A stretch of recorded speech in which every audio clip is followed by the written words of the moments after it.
it's mean to the client because they've done this, and you've just sailed on and totally ignored it.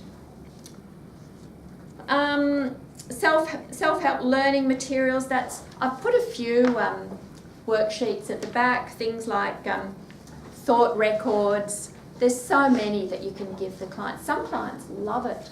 I was doing couples counselling, and this couple actually went out and bought matching exercise books. They weren't allowed to show each other, but they had the same books. They were really cute with pictures on, and the idea was that they had to each write their own thoughts before arguments happened.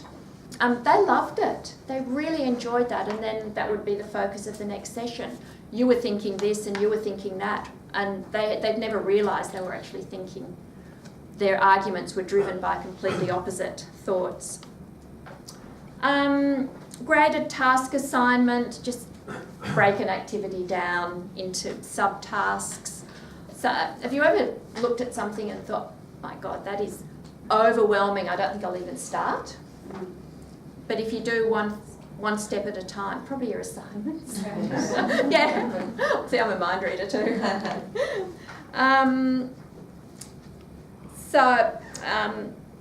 Things like cognitive rehearsal, we touched on that a bit, but asking the client to imagine each step when completing a task.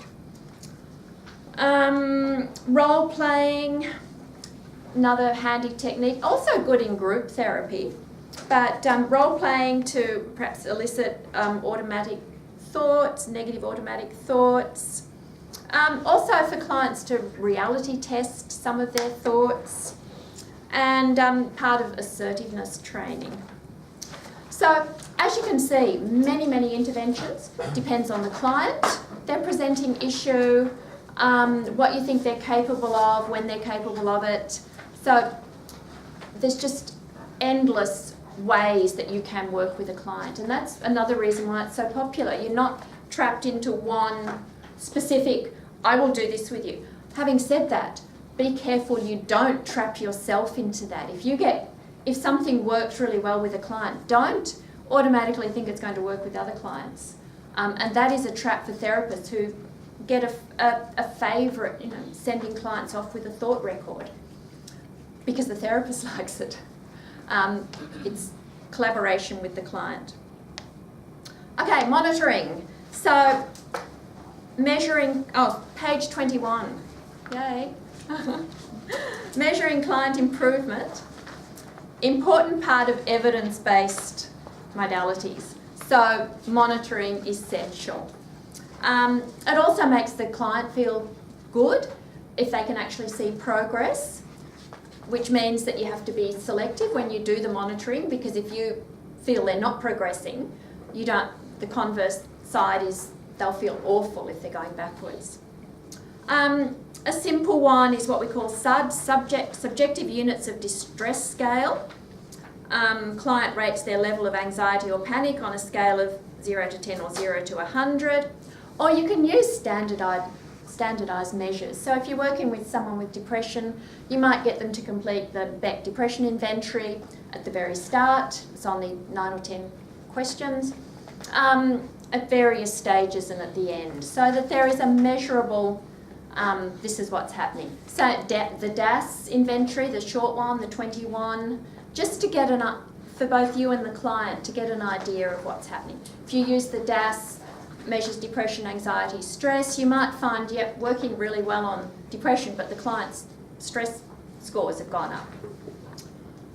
And relapse prevention, really crucial, because you're supposed to be training the client to be their own therapist.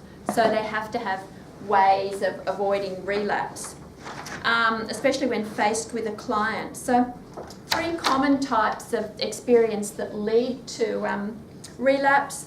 Downers, we all have bad days. I'm sure everyone here has a bad day. I have bad days. And it's times like that that we can be very hard on ourselves. And even if we've successfully completed the CBT, have a bad day and that feeling, oh no, it was all for nothing, I'm back where I started. So part of relapse prevention is getting the client to understand that, and because they've experienced the anxiety or the depression in the interventions, recognise that they know what to do. So transfer their skills to a new situation because they recognise what they experienced in the interventions. Rouse, so interpersonal conflict, nothing like that to lead to a relapse. And joining the club, pressure from others to get back to whatever behaviour they were doing. Troubleshooting, especially for new therapists, some of the most common mistakes, failure to agree on specific problems.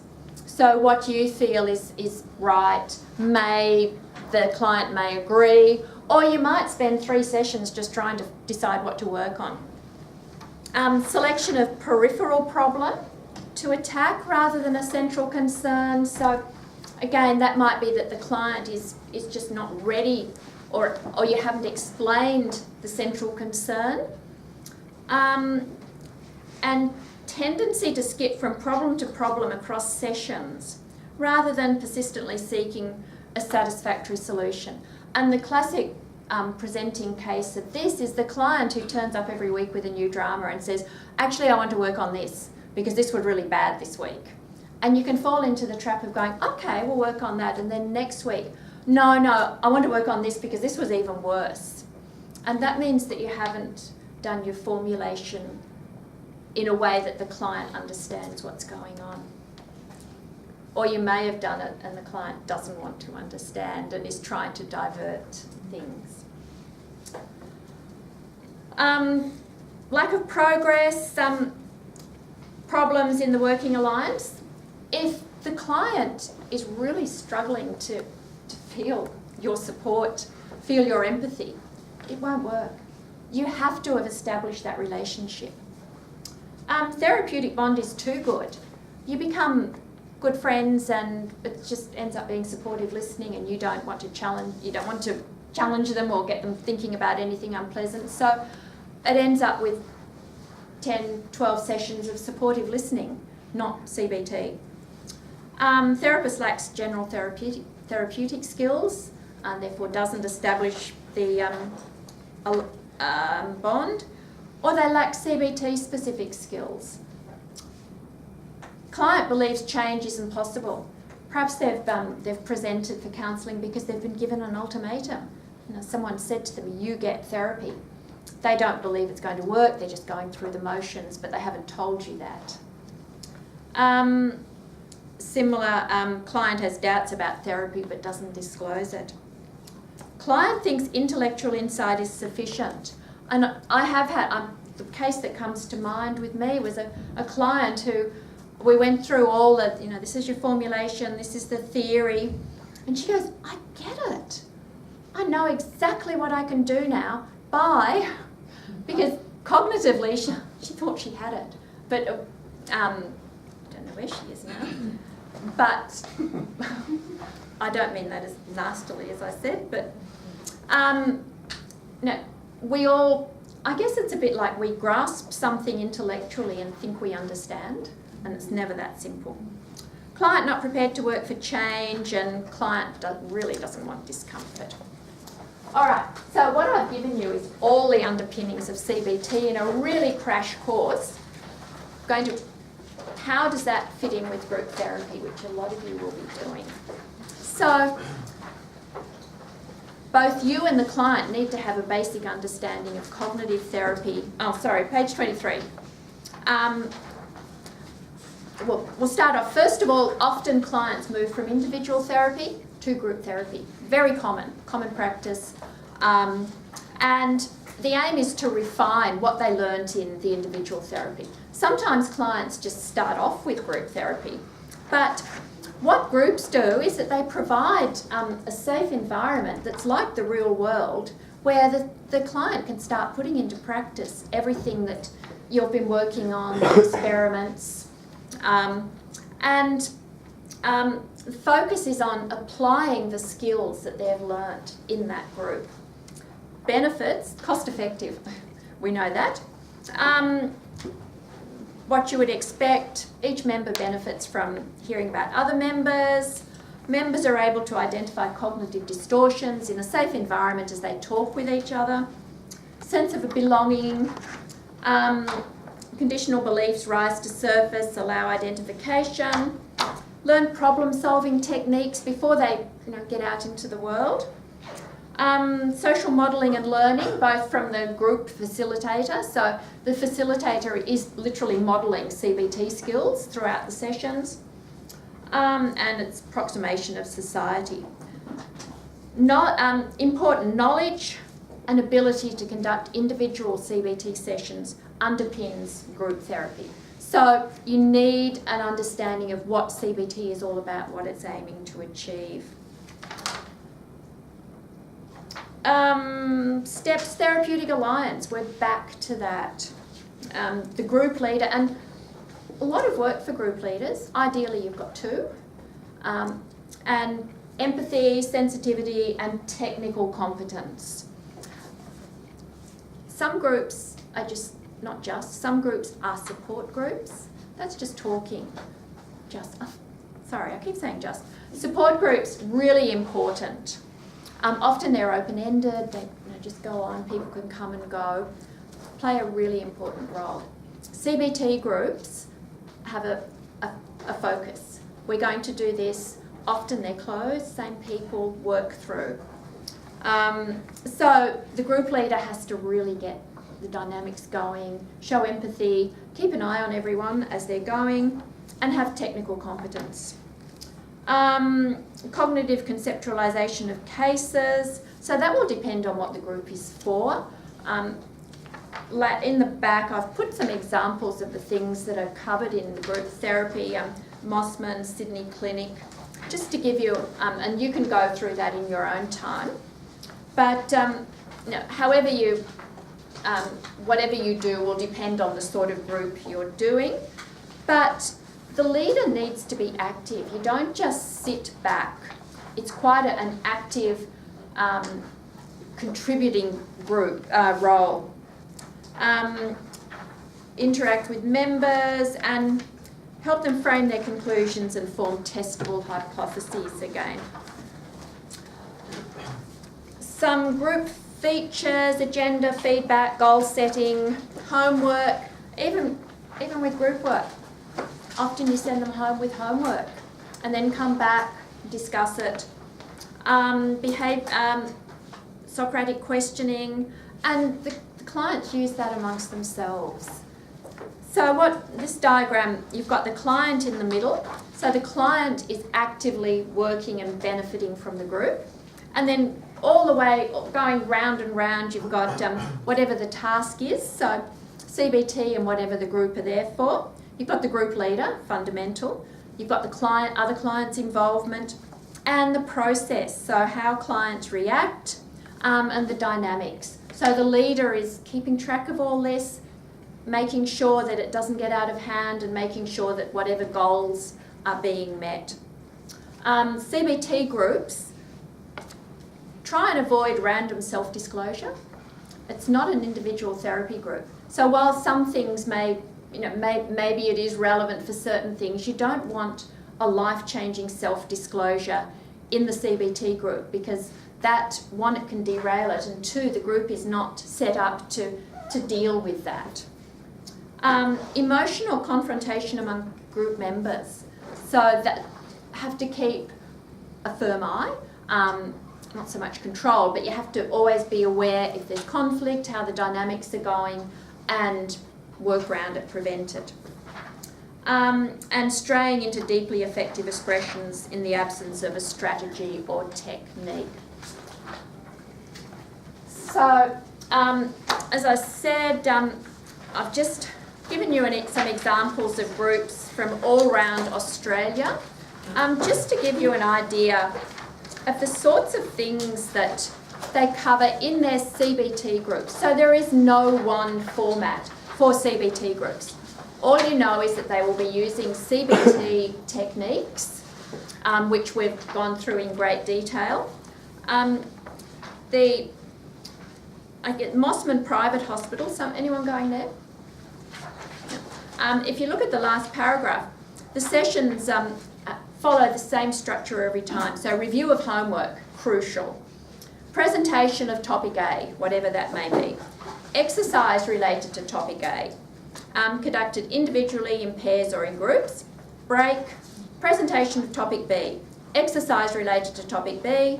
Presentation of homework. So structured tasks, let's get it done. Which is why random self-disclosures can not beneficial for the client or the other members. They'll be dealt with in another way, but not within the group.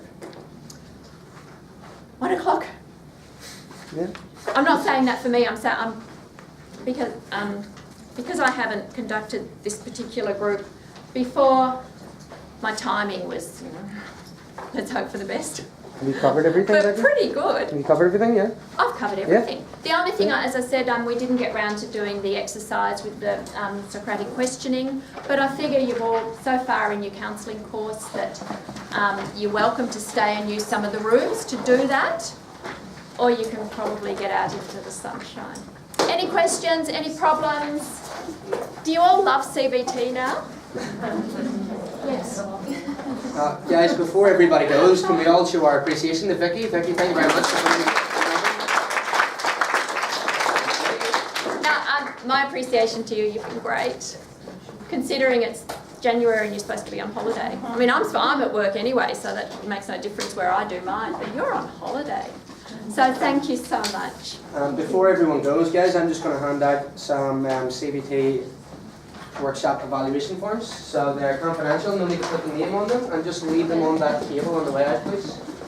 Also, you've got my email on the front. If you've got any questions, if anything that arises from this or whatever, just email me. I'm on Melbourne, but it doesn't matter, and I'm full time, so you'll get me at some point.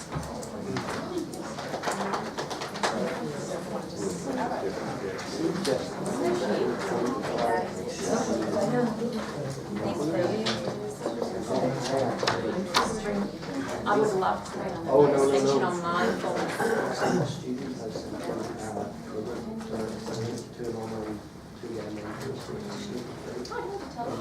Yeah. So guys, just on the point of mindfulness that Vicky mentioned, I have access to a 2-day free mindfulness course.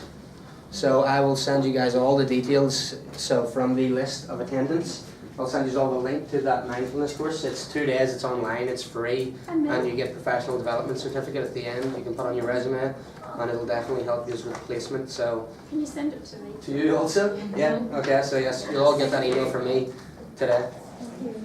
Yeah. So yeah, that was handy. We've run out of forms. So we need to. Are there any spare forms around that? 4 o'clock. Okay. Do you have any spare forms? Okay. Yes. Sorry. We're a couple of forms short. Oh yes. Sure. Give me 2 seconds, guys. Yeah.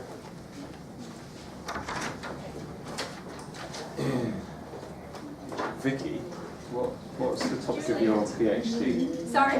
What's the subject of your PhD?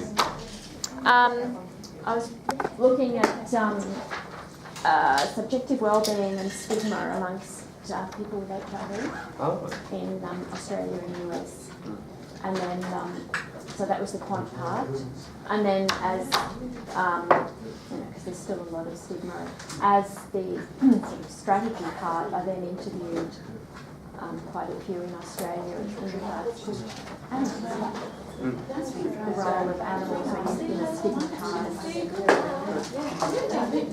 So it was psychology. Did you expect that, did you? It wasn't in CBT. Thank you so much, Vicky. Oh, thank you. Thanks for your questions.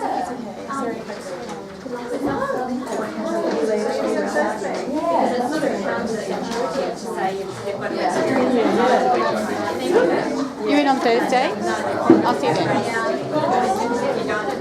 You just keep somebody else. Thank you, Vicky. Like when you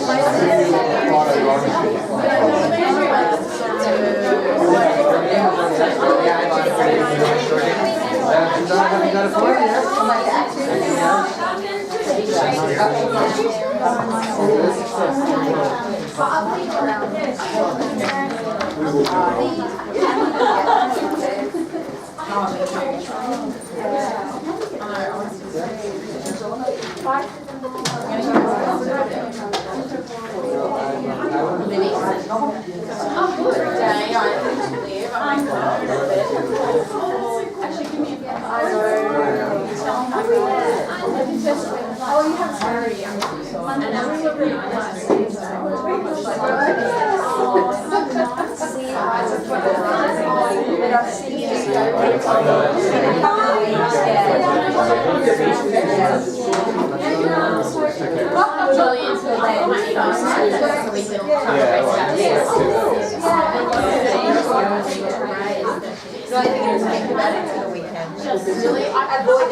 And yet on the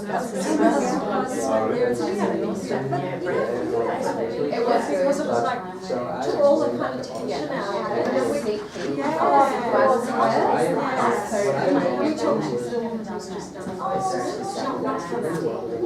She actually said it's really sweet.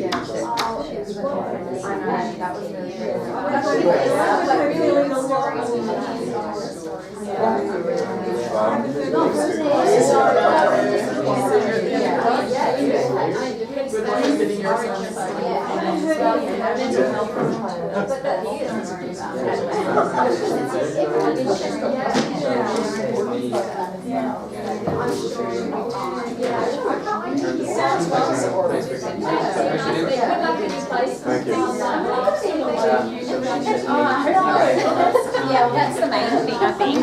Yeah, it's I'll see you on Monday, Mira. See you. Good luck, Mira. Thank you very much. Nice to see you again. Thank you. Good luck with your placements. Thanks for paying attention for 3 hours. This is great. Yeah, I need all the help I can get. Yeah. Feel free to email me. Yeah, absolutely. And I think there'll be nothing like experience. Always experience. Exactly. I do know that. Yeah. Oh, is this it? I'll have to watch some video. Thank you so much. Good, how are you? Exhausted? I know, I'm enlightened that you're Irish. Yeah, I'm Southwest, sounds like it's great.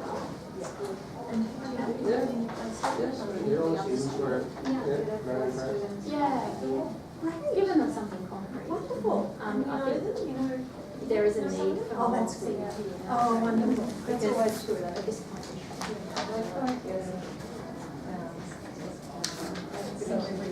Yes, you've done it. You've done it. Yes, you really well. Yeah. yeah. That's what? Because they dropped it last year. Did you do it online? If they've got this, and some of them do.